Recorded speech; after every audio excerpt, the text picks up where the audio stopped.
Wari umuvugizi wungirije wa guverinoma y'u Rwanda Bernard Mukurarinda yitabye Imana mu ntangiriro za Mata 2025. Yasezewe ubwa nyuma nabo mu muryango, inshuti n'abayobozi mu nzego zigiye zitandukanye. Muri kano kanya On Time TV ngiye kubereka amafoto agiye atandukanye ndetse nanababwire mu ncamake uko uno muhango wabaye kuri uyu wa 10 Mata 2025 kabera mu karere ka Rulindo mu ntara y'Amajyaruguru waje kuba ugenda, dore ko ari no habereye misa yo kumusabira yabereye muri paruwasi Gatulika ya Rulindo.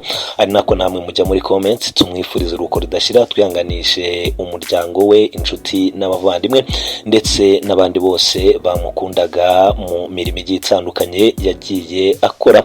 Ukande like, ukoreshe niba utarakora subscribe nawe ikore, kandi kuri ano magambo yanditse mu subscribe remberize On Time TV areta zakamenyetso k'inzogera nakuga kandeho aho wibere mu rugo mu kazi no mu zindi gahunda zigiye zitandukanye. Andi makuru mbagezaho, dore ku munsi kundi saa kwindi mbagezaho inkuru nyamukuru mu nkuru ziri kuvugwa hano mu Rwanda, mu karere k'ibiyaga bigari muri Afrika ndetse no hirya no hino ku isi, zaba izivugwa muri politike, mu buzima, mu mikino, mu myidagaduro, mu muco, mu iyobokamana ndetse n'utundi.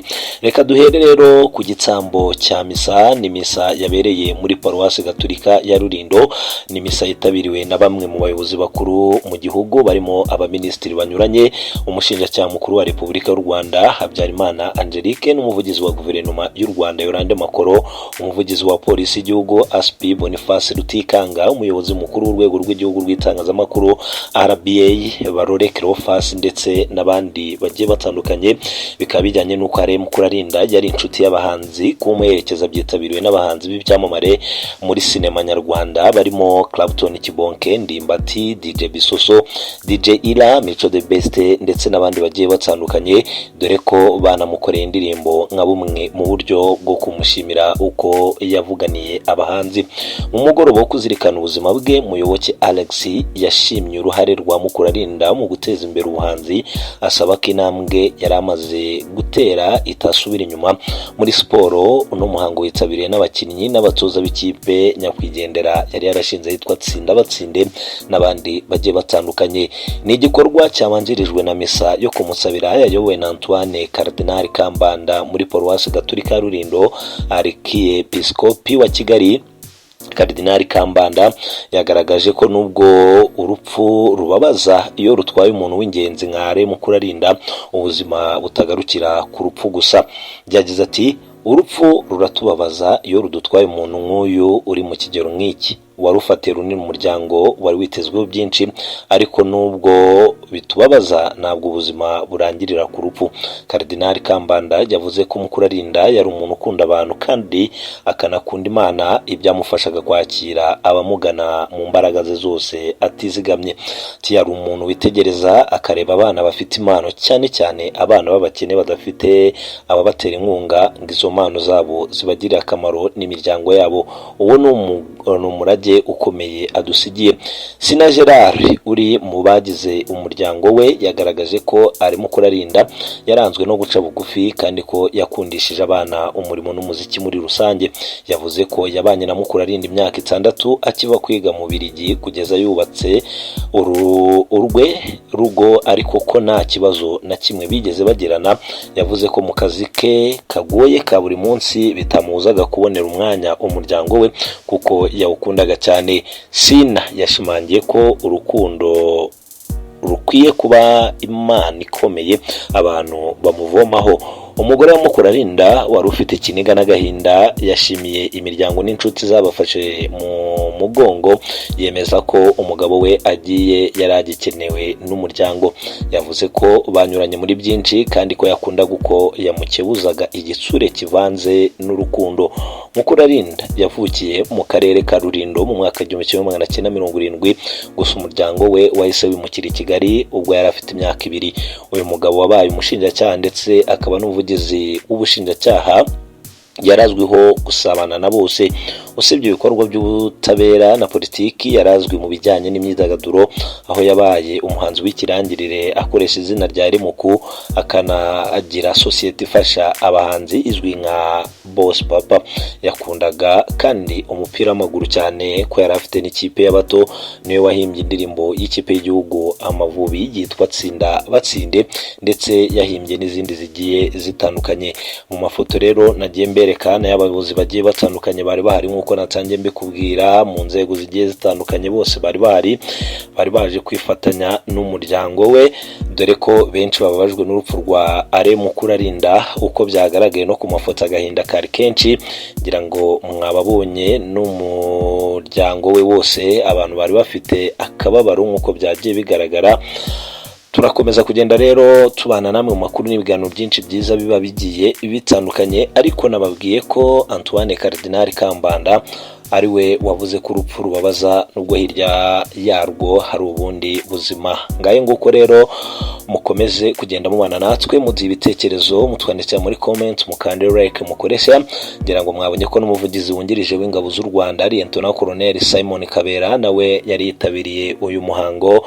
Bamwe mu bakinnyi b'ikipe ya Alain Mukurarinda Tsinda Batsinde nabo mwababonye bari bambaye jezi, mwabonye n'abandi bagiye batandukanye bari baje kwifatanya n'uno muryango. Nababwiye ko ari mu umuvugizi wa guverinoma Yolande Makoro. Uyu nguyu rero yaje kuba nawe yitabira ino misa, ni misa kandi yo kumusabira yabereye muri Paruwasi Gatulika ya Rulindo. Mwabonye imiryango n'inshuti bitabiriye umuhango wo gusezera bwa nyuma uyu Mukurarinda witabye Imana, nyine abo mu byiciro binyuranye bitabiriye uyu muhango. Twabibagejeho byose, amafoto nawe yagiye abibereka. Ndagira ngo rero dukomeze twandike ubutumwa muri comment bwihanganisha umuryango we, ari nako nawe dukomeza kumusabira iruhuko ridashira. Reka mbarike mwumve ijambo umugore we yavuze ubwo nawe bamuhaga umwanya ngagire byinshi bitandukanye nk'umuntu babanye yatangaje. Je te souhaite explorer au maximum et dis-moi ce que tu auras trouvé. Y a-t-il une autre sorte de vie là-haut? Te voilà parti. Ta carotte, ta papaye, ton amour, Ingis, Pouquette, Pouki, Nandi Mazina Meshi que tu aimais utiliser pour m'appeler. Oh, Mougore, Kouchoubikie, Mousile, Ouridiende. Je t'aime énormément.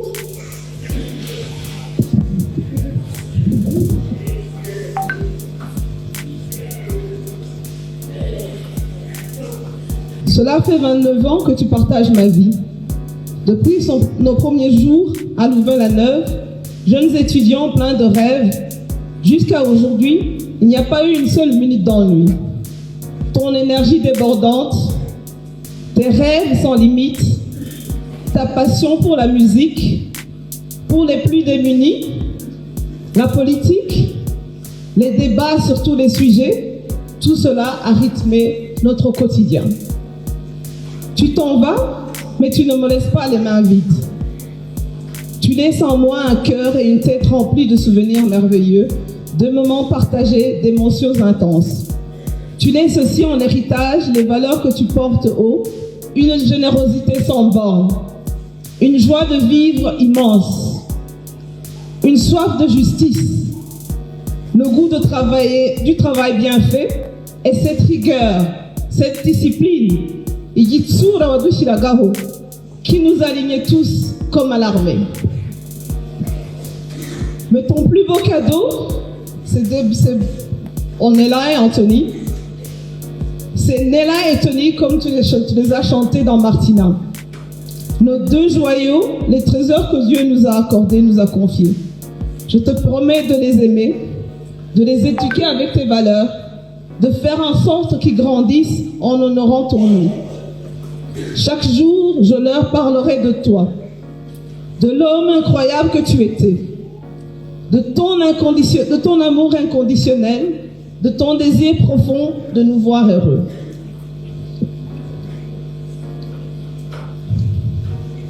Je te promets de rester forte, de viser toujours le meilleur, de continuer à être Ngana Mouiza. Tu me l'as dit dès le premier jour et encore la semaine dernière. Je te promets aussi d'honorer ton héritage, de prendre soin de ta famille et de préserver les liens d'amitié que tu chérissais tant. Repose en paix, Alain. Tu vas enfin rencontrer papa. D'ici, on imagine déjà vos échanges passionnés et vos débats politiques. Embrasse-le fort pour nous. Dis-lui qu'il peut être fier de nous, ses filles et de maman, qui a réussi haut la main notre éducation. Embrasse aussi Mouzé Namouitiechou. La famille d'Alice est aimable, Zoé et Kyle. Avec eux, tu fais partie maintenant des anges qui, de là-haut, veillent désormais sur nous et nous donnent la force de continuer à marcher droit ici-bas. Alain, tu avais de nombreux rêves et tu en as réalisé beaucoup. Tu as rêvé de musique, de foot, de venir en aide aux autres, de faire des concerts et de voyager. Tu as dit un jour, petit Moukou deviendra grand. Je peux t'assurer que tu as réussi. Si seulement tu pouvais voir le monde qu'il y a ici pour t'accompagner. Voir le Rwanda entier qui te pleure aujourd'hui. Tu comprendrais à quel point le grand Moukou, tu es devenu le grand Moukou aujourd'hui. Il y avait un rêve ultime dont tu aimais souvent parler. Et à chaque fois que tu me posais la question de savoir si je t'accompagnerais dans ce rêve, dans cet endroit lointain, je te disais non, ce n'est pas pour moi. Tu rêvais d'aller dans l'espace, d'explorer l'univers. Te voilà aujourd'hui, une étoile, une milliers d'étoiles dans la galaxie.